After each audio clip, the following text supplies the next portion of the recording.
The latest update out of Israel shows mass destruction and ruin in the Gaza Strip. The Guardian published an interactive map of the Strip detailing all of the damaged and bombed buildings. Each of the segments in red here shows a building bombed since the initial October 7th attack on Israel. Meanwhile, new reporting from Haaretz claims that the IDF has burned down, quote, hundreds of houses in Gaza under direct orders from their commanders. From the outlet, Israeli soldiers have begun in recent weeks to set fire to homes without the necessary legal permission to do so. Soldiers have destroyed several hundred buildings using this method over the past month. After the structure is set on fire along with everything inside, it is allowed to burn out until it is rendered useless. In other updates, Israeli intelligence has released new information about its claims relating to UNRWA. Sky News reports that Israel is now claiming 4 employees, not 12, were connected with the Hamas terrorist network's actions on October 7th. As one pundit put it, on what basis did the U.S. and U.K. governments come to this conclusion that warranted collective punishment by defunding UNRWA? The Israelis can't even get their story straight. Sky News recently conducted an interview with IDF reservist Hen Mezzig, who claimed that she and her team did in fact see firsthand evidence of systemic genital mutilation of women. Let's take a look. The women that were coming through, some of the women that were coming in, what were you seeing? They were shot so many times in the head that in many cases it was like there was a purposeful obliteration of women's faces. We also saw women came in not very dressed, and they had often very bloody clothing, if they had any clothing, they had very bloody underwear. Women were shot. Our team has seen women shot in the crotch, in the genitals. Women were shot in the breast. You saw this? Our team saw this, yes. As a result of the violence happening in the region, the UN put out a statement saying there's no justification for killing or kidnapping civilians, using sexual violence, or launching rockets towards civilian targets. But at the same time, nothing can justify the collective punishment of the people in Gaza. To which our next guest responded, after condemning rape and mutilation, there shouldn't be any but. Fix that for you. Joining us now is founder of the Tel Aviv Institute, Hen Mezzig. Hen, thank you so much for joining us today. Thanks for having me. So what is your perspective on this report? Let's start with UNRWA. The funding of this organization has been paused by the U.S. and other Western countries. Are we to trust in the reporting from Israeli intelligence that these individuals, or more of them, according to the Wall Street Journal, were involved with Hamas? Yeah, absolutely. I know it from firsthand experience serving as a humanitarian officer and liaison to UNRWA and other United Nations organizations in the West Bank and in the Gaza Strip. And I've seen the corruption and the direct link between those organizations and local terror groups, as the Wall Street Journal actually identified that over 10% of UNRWA employees were involved with Hamas or have some links to the Palestinian Islamic Jihad. For me, one person from a humanitarian organization being linked to a terror group is enough to create a real outcry around the world. And I think hearing buts and ifs in regards to this is really disconcerting.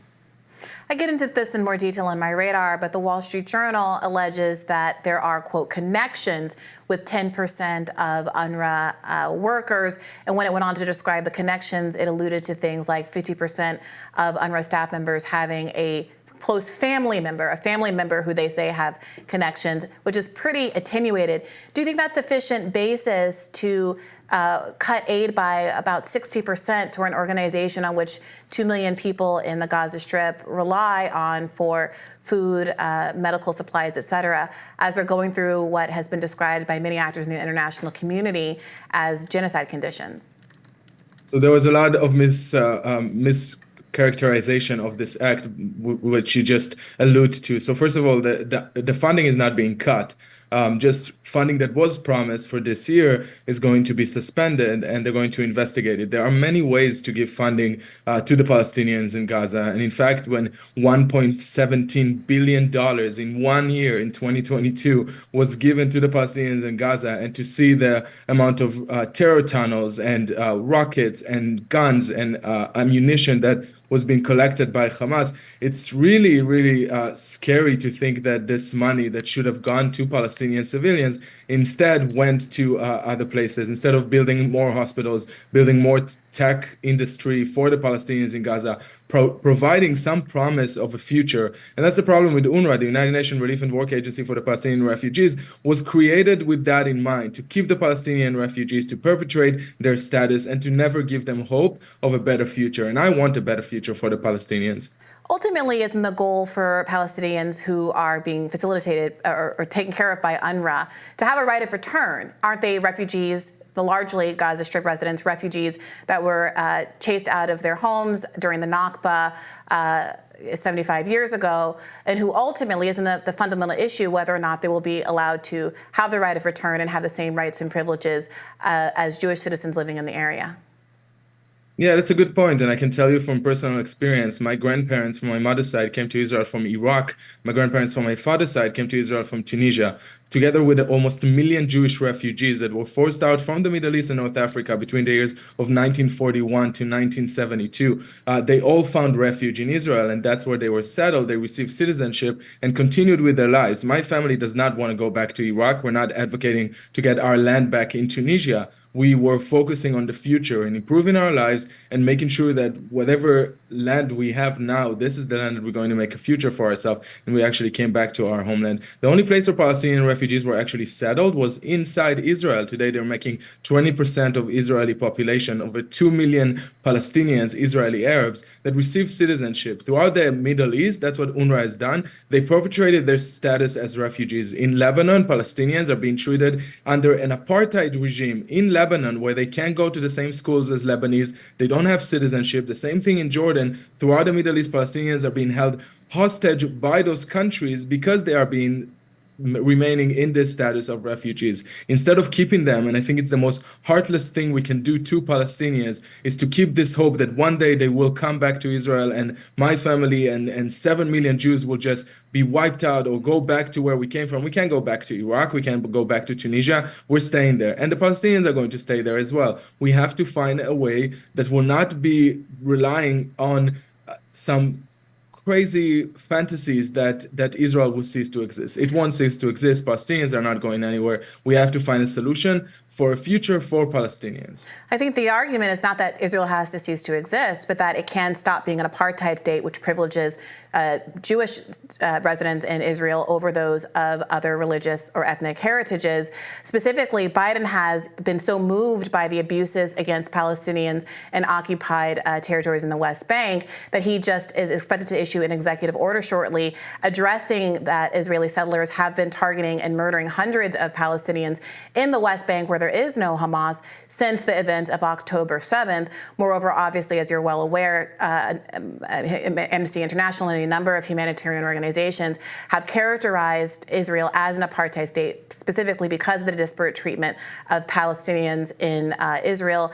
Interfaith marriages are illegal, as you know, in Israel. There are roads and streets that Palestinians cannot walk down, that Jewish Israeli citizens are allowed to walk down. Employment opportunities differ wildly based on your religious background, etc. So you characterize the right of return as a fantasy, but isn't that a consequence of the policy positions of Israeli leadership who have chosen to deny Palestinians the right of return? Again, your argument is riddled with misinformation and false accusations about Israel. I mean, there's no roads that are separated to Jews and Israelis, or Jews and Arabs within Israel. I don't know where you come up with that, to say that Hamas does not exist in the West Bank. We know clearly that there are Hamas cells that have been stopped in the West Bank. In Jenin, just a few days ago, 3 Hamas activists were arrested. The Hamas terrorists that have been in Israeli prison were released back to the West Bank in the recent hostages for prisoners exchange. And to claim that Israel is an apartheid state does such grave injustice to people that went through apartheid. If you think about the fact that 20% of Israeli population are Israeli Arabs, we have Arab Supreme Court judges, we have Arabs in the Israeli parliament, we have Arab doctors. Arabs are part of the Israeli society and they have equal rights. I mean, there's Israeli Arabs serving in the Israeli army right now in Gaza. Do you want to argue that they are living under some sort of different set of rules? Those IDF soldiers that are Arab Muslims? It's just really bizarre argument to make. Well, it's true. In fact, I don't know if they can throw this up. There are any number of articles and reports you can obviously read about the different roads that Palestinians and Israelis have available to them, both a new segregated highway that was just built, I think, in 2019, and also paths and checkpoints that Arabs are forced to go through. The system that Arabs who live in the occupied territories in the West Bank and Gaza have to spend sometimes hours extra getting to their jobs in Israel because of the differential treatment that they have to experience that are justified on the basis of security concerns. All of this is well documented and we don't need to dispute it now. But I am interested in hearing you, as we close here, articulate what you think the vision of the future should be. How should this conflict be resolved? Is the expectation that Palestinians who live in these occupied conditions in Gaza, who have now had an enormous percentage of housing destroyed, cemeteries desecrated, over 16 cemeteries desecrated, every college, university in Gaza Strip destroyed, is the expectation that they should just move on and stay in Gaza. They should be permanently relocated from the Gaza Strip, as so many people articulated was the goal at the Settlers Conference in Jerusalem over the weekend? Or should there be some two-state solution or right of return? What do you see as the end to this conflict? I think that before we even speak about the end of the conflict, we need to be honest and truthful and not speak about buzzwords and things that are just not factual and just making an argument that is emotional one that is meant to make people be angry or upset rather than trying to solve issues. And I think that at the end of the day, if we are looking at Israelis and Palestinians and we're looking at the trauma of women that have been raped, and other women around the world told them that actually maybe we shouldn't believe them. Maybe we shouldn't believe all women that have been raped and mutilated, and we need to just silence them. I think this is part of the biggest issue that we have, that people can't see Israelis as human and other people can't see Palestinians as human. And as long as we are being used as pawns by international voices that care nothing about our lives and all they care about is to make some cheap political points, this conflict will continue. The way to move forward is for Israelis and Palestinians to see each other as human, and that's what we're doing. And I see a lot of hope and promise with young generation of Israelis and Palestinians that are fighting for peace and doing the brave thing and ignoring voices from the West that are telling us that we need to keep on hating each other rather than finding ways to live together and oppose Hamas, oppose terrorism, oppose sexual and gender violence against Israeli women, and try and heal from that. But it will take a long time, definitely. With all due respect, I'm sorry, can you just be responsive to the question about Palestinian concerns about their substantive rights? I don't think that is a Western argument. This is a very organic argument in a fight that Palestinians have been engaged with for 75 years.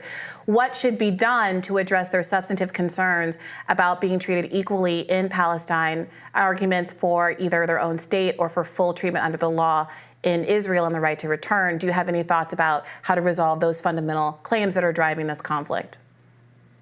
I think that if you ask Israeli members of parliament, Arab Israeli members of parliament, Palestinians, they would tell you that actually yesterday there was an argument in the Israeli parliament where an Israeli Palestinian Arab, an Arab Palestinian member of the parliament, argued that Palestine would be created, and he believes that it will be a country that lives side by side with Israelis. If you ask Israeli Arab Supreme Court judge, a Palestinian Israeli Supreme Court judge, he would tell you that he also thinks that Israel would live side by side with Palestinians. I think there are many genuine voices that want to reach peace, but we have to really look at what happened on October 7th. We have to look at the trauma that Hamas inflicted on Israeli girls that they raped. We have to look at the mutilation. We have to look at the violence that was never seen in Israel and really recognize that. We haven't had the chance to grieve. And instead of grieving, we had voices from the West telling us that this didn't happen. Maybe we shouldn't believe all women that are victims of rape. And I think that's really the core of the issue here. We weren't able to heal because of voices that want us to keep fighting.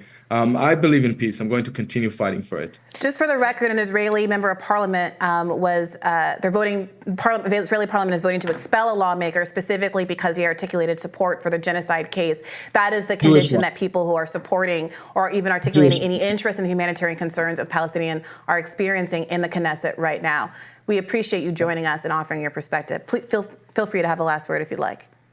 Yeah, sure. It was a Jewish Knesset member. There was a Palestinian Arab member of the Knesset that actually argued for a Palestinian state, and the Jewish one was actually removed from the Knesset. So that's the sort of democracy that we have in Israel. For advocating for humanitarian rights of Palestinians, it's unfortunately. I think that's what he said. Yeah, it's unfortunate that so many Jewish advocates for humanitarian interests of Palestine have been accused of anti-Semitism and suffered very similar treatment as Arab Americans in this context. But we appreciate you joining us today. Thank you so much. That does it for us for today. Tomorrow on Rising, we'll be leaving you in the capable hands of our Friday co-hosts, Amber Duke and Jessica Burbank. Please tune in. Be sure to like, share, and subscribe so you never miss any content. For those of you who prefer to listen while you're on the go, feel free to find us wherever you find your podcasts. Thanks so much. Bye-bye.